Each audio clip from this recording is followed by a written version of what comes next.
If everyone can take your seats, we're going to start. Our discussion of social media continues with a panel that will address digital outreach and messaging and how we can successfully promote Zionism together on social media. We will have time for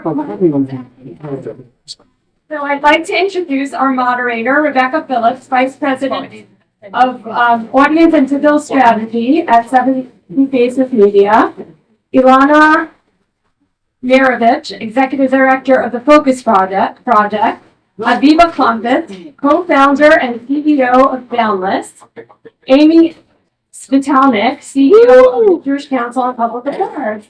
Welcome, ladies, and we're very excited to hear from you. And I will turn it over to our moderator, Rebecca. Thank you. Is this working? Yes, it is. Hi, everybody. It's really nice to be here. Thank you, Michael, for inviting me.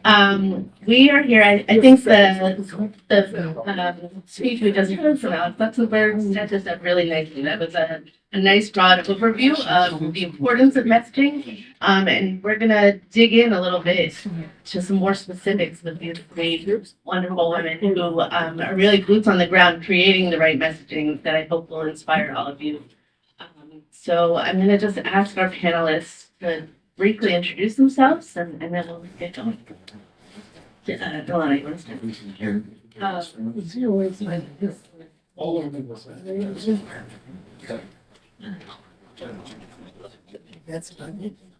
Okay, this works. Great. So for those of you who were here last night, you heard that I'm with the Focus Project, and where essentially we get out messaging, talking points, answer frequent questions, and help people respond to whatever is going on.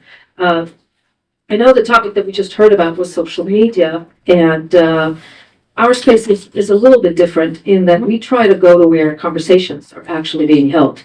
We go to where, whether it's a sermon or a service of a rabbi or a thought for Shabbat or whatever, if you're talking to a colleague at work, there are lots of places where conversations are happening and people need to know what to say, how to respond. And so it's more, we try to work with the human interactions. And I can talk more about that now, or I can talk about that later, depending on how you... Let's let everybody introduce. Yeah, so anyway. Hi, I'm Amy Spitalnick. I'm the CEO of the Jewish Council for Public Affairs, which is a job I started full-time on September 5th. So the world has been sort of in this crazy state for majority of my time in this new role. And in so many ways, for me, it only underscores the urgency of the work that JCPA does, which is really working with 125 JCRCs, Jewish Community Relations Councils around the country, to engage local communities, stakeholders, partners, recognizing that Jewish safety is strongest in the communities where we have those lines of relationship. But in my prior life, I was a communications professional. I worked at City Hall here in New York. I worked for the New York Attorney General. And so before I moved into leading a Jewish nonprofit, I spent a lot of my time really thinking about how we are engaging people through communications tools, through media, through social media. And of course, that work is more important than ever in this moment that we're in as a Jewish community, and will certainly be shaping so much of the work that we do at JCPA.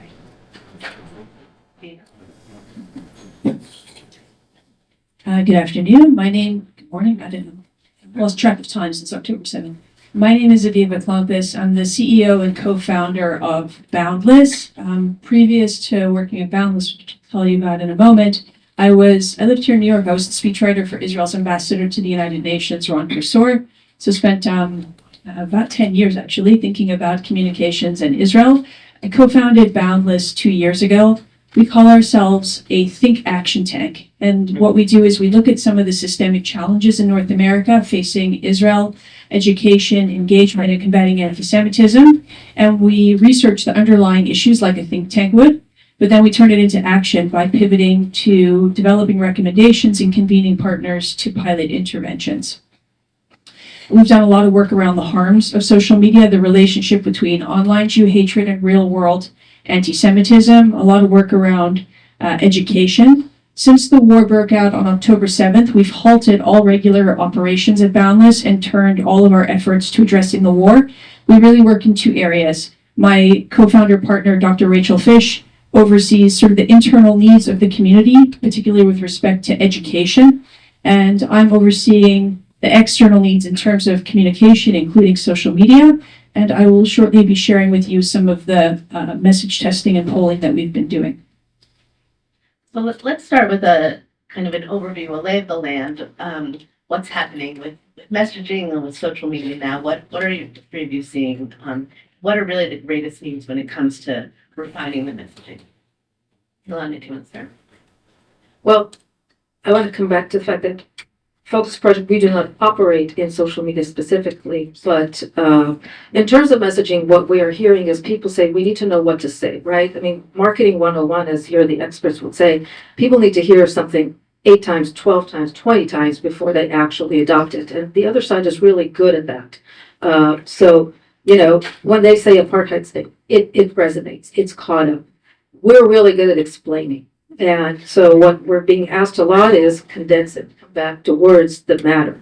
So we keep trying to refine what words matter. For example, before October 7, I don't think that many people knew what Hamas was. A lot of people, the average American, would say, oh, is that hummus? Is that what you're talking about? Well, no. So we tested it. We said, you know, what you should say is Iranian-backed Hamas. People understand good and bad.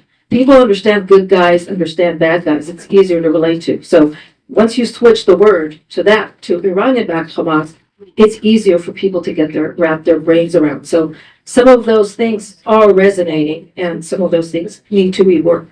There were other words like indigeneity. People say, oh, don't talk to me about indigenous. So, okay, we're testing that. What words do we want to talk about? We talk about ancestral homeland. So finding the right words makes a difference. And then getting them to be repeated over and over and over and over again. How are you doing your research? Like, how are you deciding which words are going to resonate, which words don't? Well, I think that's probably more of Aviva's expertise, but we've done, or we followed studies, focus groups, experts, consulting with a lot of communications experts, and you just learn from that. You learn that human aspects, human stories matter more than declarations. Make it personal. All of that really works. So through experts, I remember you may all be familiar with Frank Luntz. Frank Luntz was a really big expert on words. You just leverage them, you rely on them, and then you test. Amy? So, it's really easy to feel like we're incredibly isolated and alone in this moment because that is exactly what social media wants us to feel. And the loudest voices on social media, the ones that the algorithm tends to favor, these trolls, these extremists who are spreading anti-Semitism, who are spreading anti-Zionism, who are perpetuating so many of these narratives, we're living in sort of a feedback loop in which they're constantly reinforced because those pithy, sharp, angry tweets are the ones that tend to then be amplified, partially because we engage with them the most, right? We want to call it out.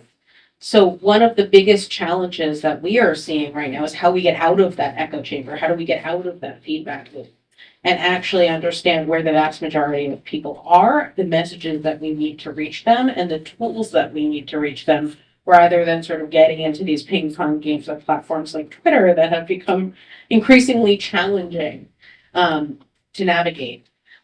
I'm sure, and I'm sure Aviva is going to talk about this, I'm sure you've all seen the various polling that has come out in recent weeks that tell us that more than anything, even more than an ideological issue, it seems like age is the biggest determining factor for people's understanding and positions on both the Israel-Gaza conflict, and I would argue Israel and anti-Semitism more broadly. And it's telling us that over and over again, we're seeing particularly younger people, Gen Z, 18 to 27, 28, I think is the cutoff there, which is a generation that has basically been raised almost exclusively on social media compared to generations. First of all, it has lowest understanding of the conflict. And of course, as a result, are disproportionately, if asked who do they support, are more likely to perhaps choose a side that is not Israel.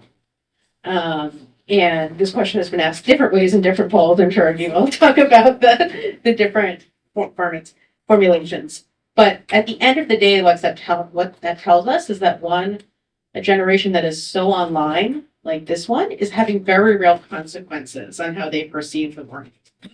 And two, there's actually real work we can do, both through social media and through broader engagement as well, and the more deliberate and much more deliberate engagement that helps meet people where they are, that helps understand that at least in some forms, ignorance is fueling a big piece of this, and helps break apart those who are actually malicious from those who are simply ignorant, and engaging those who are still on the table as people we could be bringing into the tent. And so I think having that nuance, understanding that there is real complexity here, that not everyone who is necessarily answering or retweeting or engaging on these things in the way that feels so isolating to us as Jewish people right now. Understanding that complexity there and how we sort of break that apart to engage the people we need to effectively move the needle is going to be a big part of the work in them these months. So you both alluded to Aviva's data, so I think we would all love to see it. Sure, I'm happy to. I'm going to share some slides and I'm going to come to the podium so that I can see the screen there.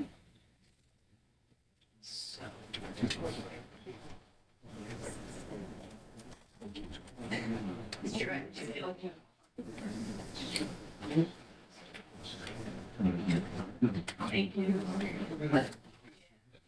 Is this microphone okay?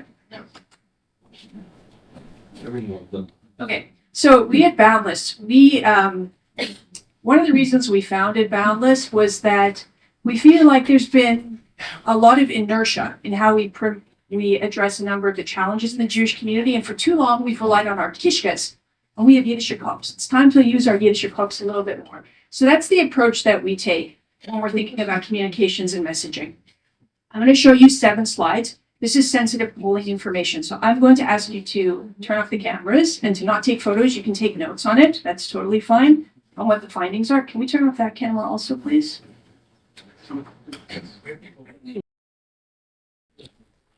So I think it's really illuminating, and I think the dozens of organizations represented here now want to know what do we do with this data, right? How do we actually message both to Jews and the general population, or the key groups that you identified? What are the actual strategies that we take away from this? And I'll open it to any of you who want to start. Well, I think, a few things that I take away from this, and we've been working closely with Boundless, we've been briefed on a variety of other data that's been out in the field, and all of it aligns, right? We know what's real, and we know what the data is telling us, which is that people, as Aviva said, can actually hold multiple thoughts in their head at the same time. And so nuance and complexity is actually important. We should not be glossing over the fact that there is very real concern for Palestinian civilian lives among the general public. And we should be talking about that in some of the ways that Aviva described. Distinguishing between the Palestinian civilians and Hamas, making clear that there are very deliberate tactics being used to put Palestinian civilians in harm's way, as was just described. And expressing that concern, taking the humanity out of this doesn't serve anyone. And I think makes it harder for people we need to be engaging in this conversation to actually understand. I also think it's important for us to really think about what allyship looks like, right? There's going to be those who say exactly what we hope and hope and pray that they will say. Some of the elected officials, partner organizations, and that's fantastic, right? If we have members of Congress and others who are saying the things that you precisely hope that they'll say, great. But in this moment, it's also important to understand that there are many people, whether they be elected officials, whether they be partner organizations or others, who are not going to say everything that you would say if you own their social media accounts or their statements. And how are we empowering them to hit the key points that we need them to hit, including the fact that we need the 239 messages returned. This continues to be a unifying message, and the fact that these are babies, children, grandparents, adults, right? This continues to both help people understand what actually happened on October 7th and humanize the conflict, and is a place where we can actually bring people in the way that feels accessible to them, that avoids some of the broader issues of military operations and the Israeli government that might make some potential allies. And so if we're having conversations that recognize what are the basics we need people to say, even if they're not going to say everything else, that's important. Bring home the hostages. Israel has a right to defend itself. Hamas is a terrorist organization. And I would say increasingly, particularly what we need here at home, are people calling out the ripple effects of anti-Semitism that we're seeing here. And so being clear about what that is, using the tools and the language that we know actually resonates and works and serves as unifiers in this moment, even as we continue to do broader work that we know is necessary from an advocacy perspective around opposing calls for a ceasefire and so on. I would also add, allyship is incredibly important, right? At the end of the day, there's only so few of us. And we're not going to convince the people on the extremes of the spectrum who have already made up their mind. We want to get to those people who have not yet, all those people in the middle in Aviva's slide. And as we've also learned, for those people, facts matter. People, right, want to learn. So one of the things, when people come to us and say, how can we help? Well, use your voice, right? Learn, become informed, and then use your voice. We don't want to be fear-mongering, and Hamas's nexus, the West's nexus is probably part of that. And by the way, it's been proven that it works better in Europe, where I think people feel it more intensely. But we don't want to be fear-mongering, but we also want to strike to the emotion. When we put ourselves in the shoes of others, when people came to us and say, Ukrainians are hurting, we didn't want to just say, well, yeah, it's happening over there. We don't know anything about it. It's complicated. I don't know. Sure, I stand with Ukraine. Well, it's great. But what we want them to do is more. We want them to also, when people say stand with Israel, what does that mean? Well, we want them to use your voice. We also want people to understand the connection between what's going on in Israel and what's happening with our Jewish community. What we talk about on university campuses. And where we get trapped a lot in the yeah, but isms, right? Well, but what about the Palestinians? Or what about all that? And what if I disagree with what the Israeli government is doing? I disagree. I'm an Israeli, and believe me, we disagree with them all the time. It's okay. It's allowed, right? But what is not okay is chasing a Jewish student down the quad and calling all sorts of slurs at them. You would not do that with a Chinese student when you were all about COVID, right? Or you would not do that with an African American or Black student. So part of our job too, in terms of messaging, is to sort of expose some of the double standards, expose some of the hypocrisy that is being used. There's nothing, and a high school student should never have a swastika on their locker, or a teacher should never have to be telling them to explain what Israel is doing. You would never put that onto another student. So part of what we talk about is setting aside and giving ourselves permission to say, I may not agree with the politics, I may not agree with what's going on, but that should nonetheless not stop you from, or should not give you any permission to come after the Jewish community. And I think that is something that we can all rally about. Talking to people about what they feel in here, reaching to their humanity, reaching to their basic value system is always going to get you closer and to those allyships. And then it would be just to get caught up in the politics of the situation. Are there specific channels or platforms that are particularly important right now? I'm thinking about data that recently came out about TikTok, where the overwhelming majority of people on TikTok are seeing a pro-Palestinian message versus a pro-Israel message. Yes, we tested. We asked people, where are they getting their news from? The general population gets its news from television, national networks, followed by local networks, followed by social media. Amongst the 6 target audiences, it's social media is number 1. And you'll forgive me because I don't think I totally remember, but I think it was YouTube was 1, followed by Instagram, followed by Twitter. TikTok was 4 something. Snapchat was last. And so it's the same sort of grid, which says this audience, this messaging, this channel. That's the sort of plug and play that we're trying to work out for partners. Maybe do you have specific channels here? Yeah. No, I think that's exactly right. And I think this goes back to what we were talking about at the beginning, which is that the audiences that we have the biggest challenges with in terms of understanding what's happening, in terms of understanding anti-Semitism and the crisis that we're facing right now, tend to be those who are getting most of their news from social media. And that's why you see, again, the youngest generation that has been really raised on social media having the least favorable views towards the Jewish people or Israel.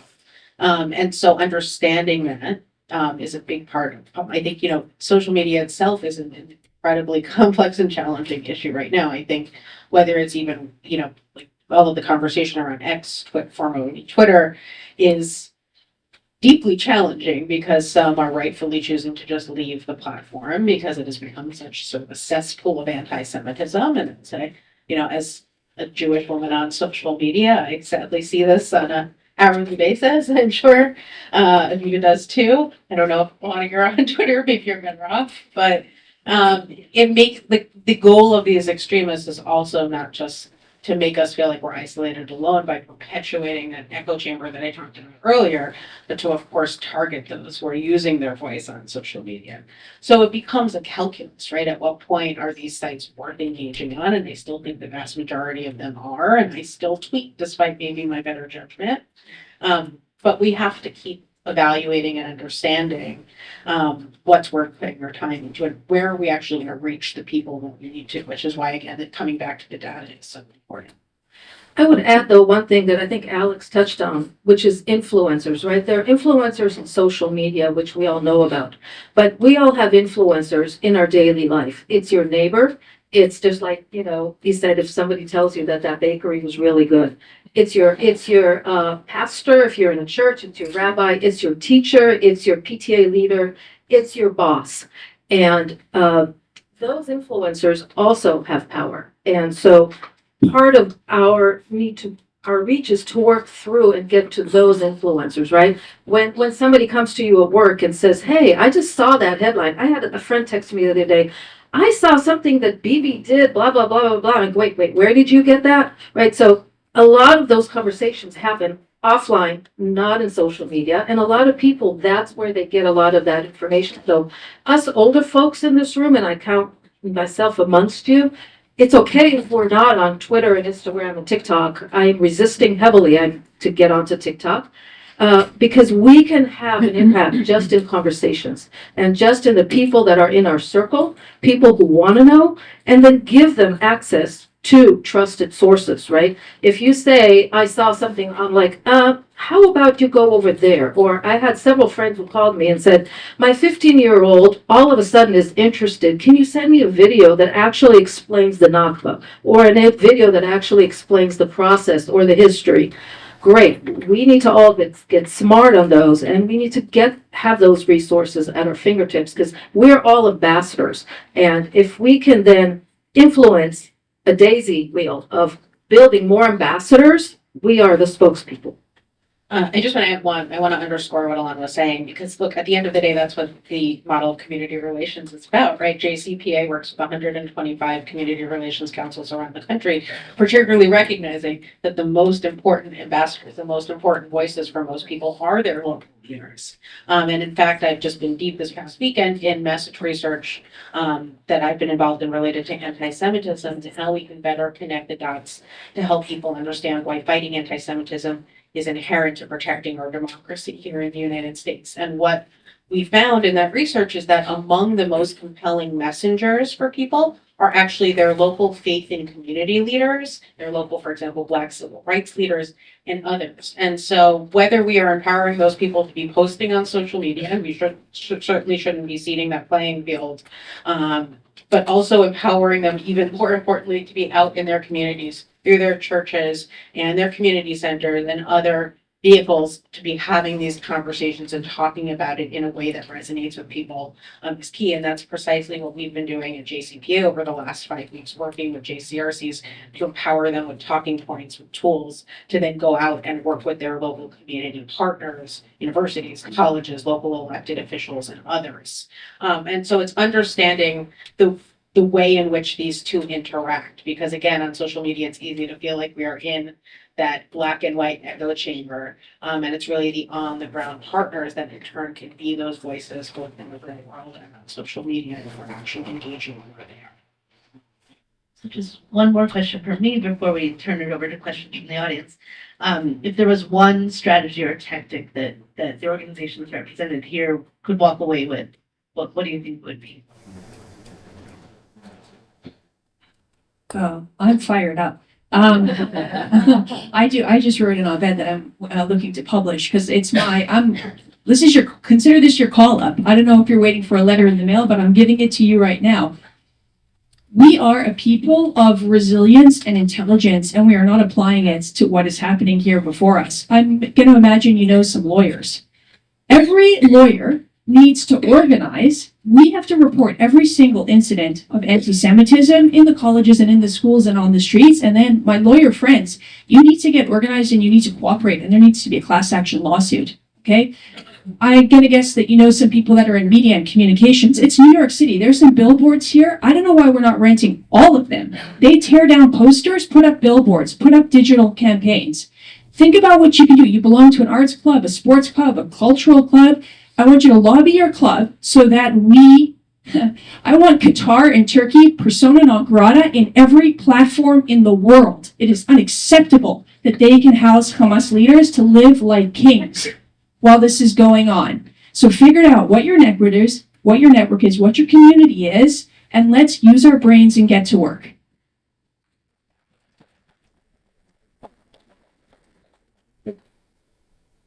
I think the goal of the anti-Semites and the extremists in this moment is to make us feel like we're alone.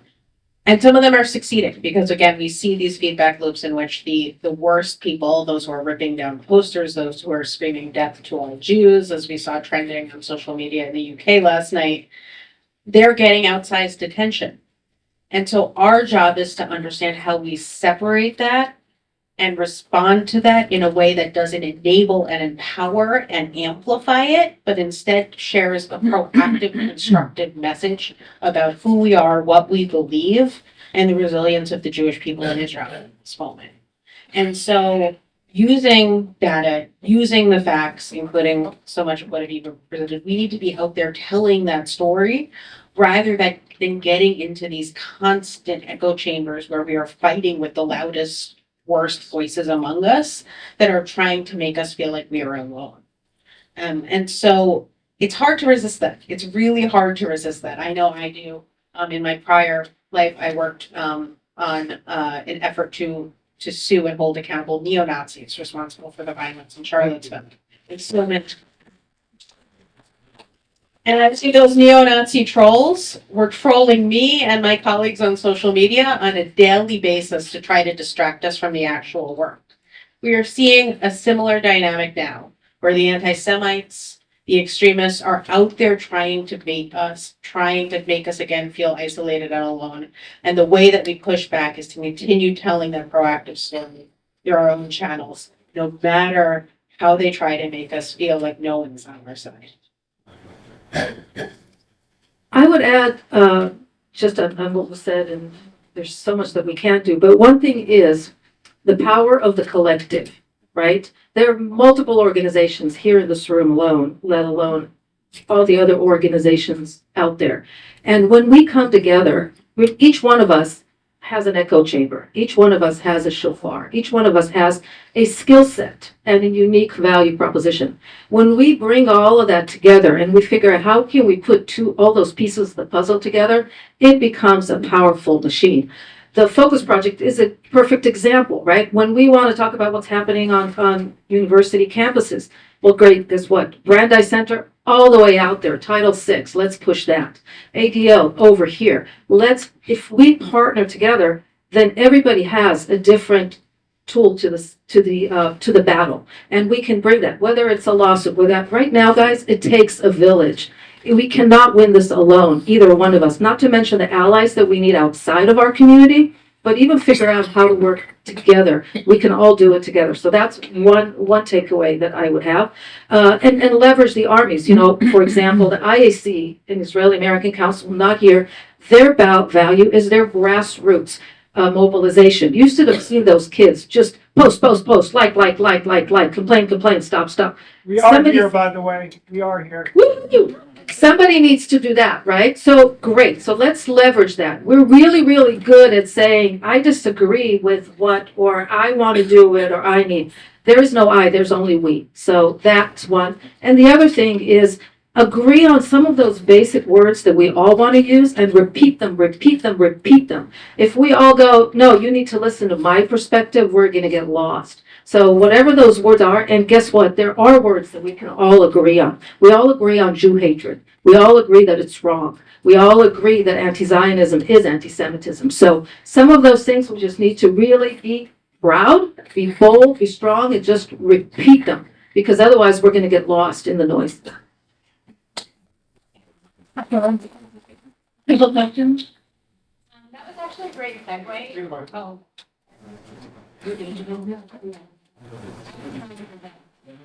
Hope you guys can hear me over there. Oh, hey everybody. That was actually a great segue, and what I wanted to ask about was, you know, what the other side has going for them is that they're not attached to facts. So they're in this game of, I know you are, but what am I? So, you know, they're calling us out for genocide. They're calling us the terrorists. And we're on the other side saying, well, let me explain to you why we're not an apartheid state. And no one is really interested in our long explanations. And it's really interesting to hear what's not working, like the West is next, not effective. That's great information. I didn't know that. But what are, going back to social media, what are those hashtags that we can repeat to the end of time, you know, to replace what they're doing, you know, because it's like if we say free Gaza from Hamas, or if we're saying Am Yisrael Chai, which probably most people don't know what the heck that means, like what can we drill down to counter these allegations on social media that are being lobbed at us, and people are encountering them 10 times a day, let alone 10, and it's very sticky. I like this question. It's true. So my beloved Jewish people believe that because we are in the intellectual and moral right, if we just explain it one more time, they're totally going to come around. They're not going to come around because exactly what you said is not the case. What you need to understand about social media is everything's working against us. So first of all, a quarter of the conversation is bots. It's inauthentic activity. So you're arguing with a robot. So let's also think about that. Amy mentioned this. If it enrages, it engages, meaning what's getting high engagement on social media is for two reasons. They either really agree with you or they vociferously disagree with you. What's the point? If you agree with me, what are we doing? And if you disagree with me, I'm never going to change your mind about it. If I had to tell you what social media is, it's the Roman Colosseum. It's a blood sport of people that are down on the arena fighting it out while the rest of the Colosseum cheers lustily. That is social media. So just first of all, before you enter the arena, know which position you're going to take. Are you fighting to the deadly end, or are you screaming like a barbarian from the stands? That said, it's not that I don't think that social media is important. I do, and some of you might see that I'm spending inordinate amounts of time on social media because I think there is something to be said for moral courage. I put my name on everything that I tweet. I'm not hiding behind some other photo or some other name. And I think it's important because I think in a time where a lot of Jews feel lonely, it helps to know that there are voices out there that are going to continue to state moral clarity. There's two different ways to approach the problem that you're asking about. The first is what we need to do from a community level. We have a community of people that are scared, including students, and everything that you heard from the panel about making them feel supported and cared for and loved, and that there's moral clarity voices is really important. From the perspective of Boundless, we think about things from a systems level challenge. And what I've explained to you that in social media, the system is working against us. And like I also said to you, it's always about how do we outthink them. You think we don't have AI tools? Of course we do. We're just not deploying them into this challenge. What we haven't figured out is we're thinking about dissemination in terms of handing it off to individuals and organizations. That's not how, I mean, we should do that. But that's not at scale how we have to think about this. We have to think about the type of AI tools that Alex was just describing to you and how we're going to deploy them to design and create the most sophisticated resonant content and then use those tools with intelligent analysis in order to push them out. It's a complex system that unfortunately we're starting to build inside of a war, but just some insight into how we're thinking about it. And can I also add one quick thing? Social media is not real life. And so it feels like the other side is winning because of the hashtag war, when if you actually look at the same poll data that tells us where the biggest challenges are, also tells us that the vast majority of Americans, and I will say the vast majority of our own government, which is really important not to miss here, from the president on down, is with us right now. They are supporting the Jewish community. They are supporting Israel.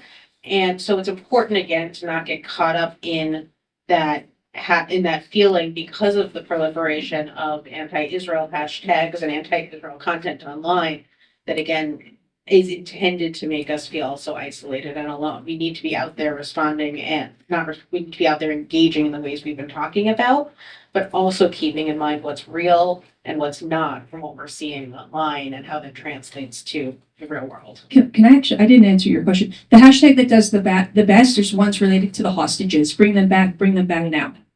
Because it connects emotionally. And hostages remain the most unifying message. Hashtag bring them back. Hashtag bring them. Whatever, you'll figure it out. The crowd. And just to, again, pile on what Amy just said, remember, social media, it's not real life. In real life, the majority of people do care about facts, and they do want facts. And so we should never give up on that. I think there was a recent study by another organization, Fuente Latina. They found that when they did a focus group before they gave them the fact and after they gave them the fact, the view of Israel moved by 10 percentage points. So it does work and it is proven. No, we do not. I'm so sorry. So we want to thank the panel.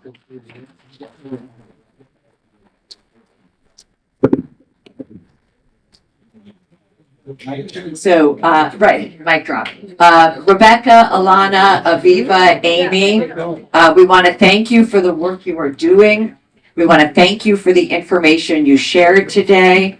We have books for you, and if in case people were wondering why are we handing out these books to our panelists today, it's because it is about the fight against Zionism as racism. So it's particularly apt for the panelists and speakers we had today.